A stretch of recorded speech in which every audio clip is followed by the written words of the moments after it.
Assalamualaikum warahmatullahi wabarakatuh. Perkenalkan, nama saya Muhammad Nur, NIM A01120020,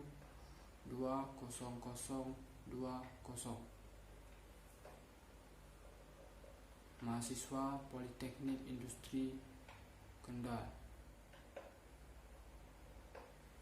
Pada kesempatan kali ini saya akan mereview tugas video yang diampu oleh Pak Alpani Nugroho dengan mata kuliah pengendalian kualitas.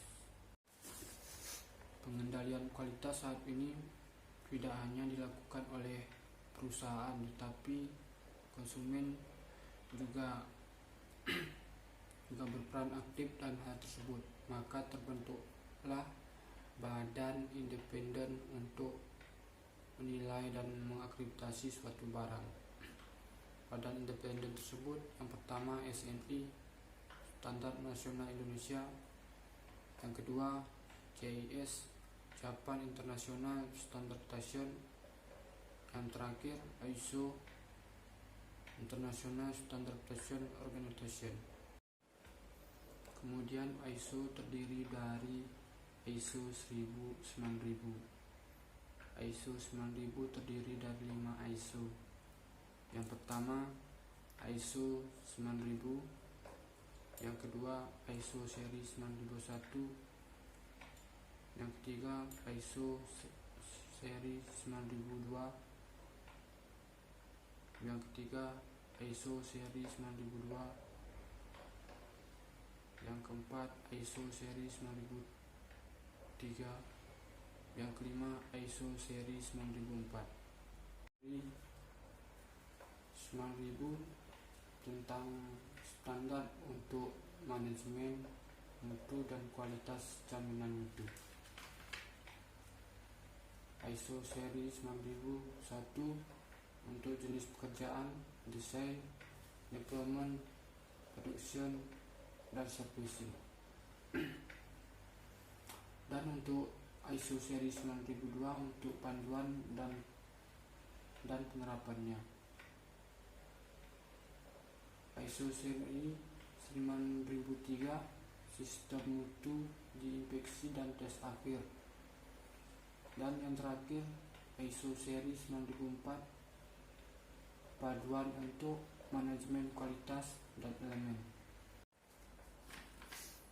ISO 9000 sendiri dan ISO seri 9004 ini adalah panduan, sifatnya tidak mengikat karena non kontraktual. Kenapa ISO 9000 dan ISO 9004 tidak mengikat atau non kontraktual? Karena isinya hanya petunjuk untuk pengalaman saja. Yang sifatnya mengikat itu adalah ISO 9001, 9002, dan ISO seri 9003. Karena ISO seri 9001, 2 dan ISO seri 9003 ini bagian penting dari perusahaan yang menerapkan sistem kualitas standar ISO dan ini mendapatkan sertifikat yang sifatnya mengikat. Berarti di sini ISO 9001 dan ISO seri 9004 non kontraktual, sedangkan ISO 9001, 9002, 9003 yang bersifat mengikat.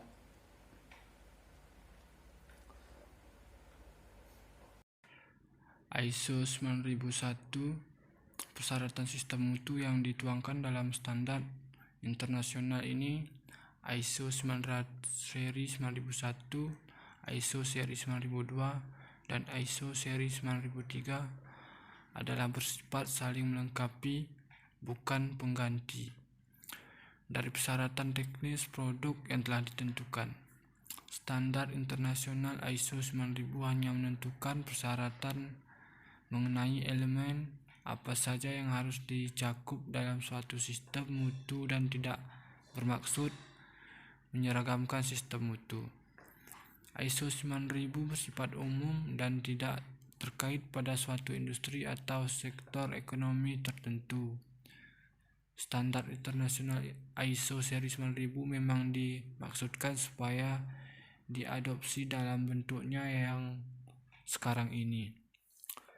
Tapi ada kalanya sistem ini perlu disesuaikan dengan menambahkan atau mengurangi persyaratan sistem mutu tertentu, khususnya untuk hal-hal yang bersifat kontraktual. Standar internasional ISO merupakan organisasi yang anggotanya kurang lebih 90 negara dan memiliki kantor pusat di Rue de Verambly, Corneville, Switzerland. Organisasi ini menguasai badan-badan yang memberikan akreditasi terhadap lembaga-lembaga yang mengaudit dan memberikan sertifikat dengan sistem standar kualitas ISO 9000.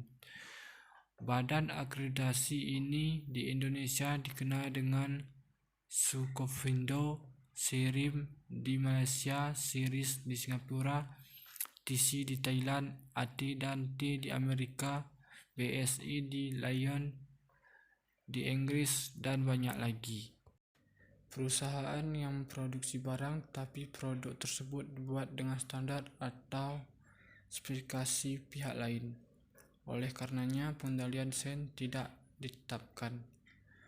Beberapa contoh perusahaan menghasilkan barang yang memerlukan sistem standar ini adalah perusahaan cat, perusahaan sepatu, dan beberapa perusahaan dalam bidang industri kimia.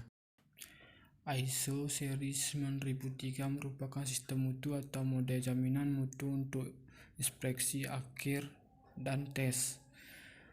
Beberapa isi persyaratan yang terdapat dalam standar ini sama dengan isi persyaratan dalam ISO 9001 kecuali pengendalian desain, pembelian, pengendalian proses, dan pelayanan yang bersifat non-agreeable. ISO 9003 merupakan standar yang kurang rinci. Standar ini dipergunakan bila kesesuaian terhadap persyaratan yang telah ditetapkan harus dijamin oleh perusahaan yang pada tahap inspeksi dan tes akhir. Standar ini umumnya dipakai oleh laboratorium pengujian, pusat-pusat kalibrasi, dan distributor peralatan yang melakukan pemeriksaan dan pengujian produk yang dipasok. ISO seri 9004 Paduan untuk manajemen kualitas dan elemen. Faktor penting atau tidaknya ISO. Yang pertama, manajemen sangat dipengaruhi oleh keyakinan akan arti, penting, dan manfaat bagi perusahaan. Bagi perusahaan di Jepang tidak menggunakan standar ISO 9000 karena mereka yakin dengan cara mereka sendiri untuk menentukan pengendalian kualitas dengan menerapkan Total Quality Control atau TQC atau Total Quality Management TQM agar produk mereka tetap laku di pasaran internasional. Wilayah pemasaran dan tuntunan konsumen.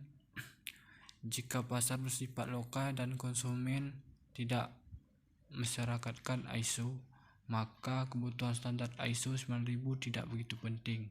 Tetapi pasar lokal dapat saja menjadi pemicu diterapkan standar ISO apabila konsumen mereka adalah perusahaan yang menggunakan produk mereka sebagai bahan baku. Perusahaan tersebut sudah menerapkan ISO 9000, sehingga sebagai perusahaan, sebagai pemasok, supplier harus menerapkan sistem standar ISO 9000 apabila ingin tetap sebagai pemasok. Apabila pasar bersifat internasional atau global dan ada tuntunan dari konsumen, maka standar ISO mereka penting dan merupakan keharusan bila perusahaan ingin tetap eksis, sehingga penerapan ISO 9000 dapat meningkatkan daya saing perusahaan lebih-lebih untuk pasar Eropa. Implementasi sistem ISO ada 5. Yang pertama, adopsi. Proses yang harus dilakukan dalam tahapan adopsi ini adalah mengetahui, memahami, meyakinkan, niat, motivasi, komitmen, dan penerapan. Yang kedua, persiapan.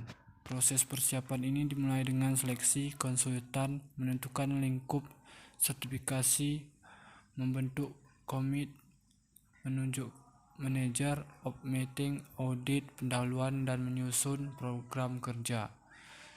Yang ketiga, pengembangan. Proses pengembangan ini dinilai dengan menyebarkan pengertian kepada semua karyawan, menentukan kebijakan mutu, menyuruh rencana mutu, membuat manual mutu, membuat prosedur mutu, menyusun prosedur operasional, pengadaan sumber daya, dan membentuk tim audit mutu internal. Setiap tahapan dalam pengembangan ini diperlukan pelatihan dan evaluasi.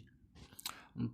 Implementasi. Proses implementasi dimulai dari mendistribusikan dokumen implementasi, merekam, dan kegiatan pemeriksaan oleh tim audit, umpan balik, tinjauan manajemen, tindakan koreksi dan preferensi, dan verifikasi. Untuk melakukan rekaman data kegiatan diperlukan pelatihan dan evaluasi.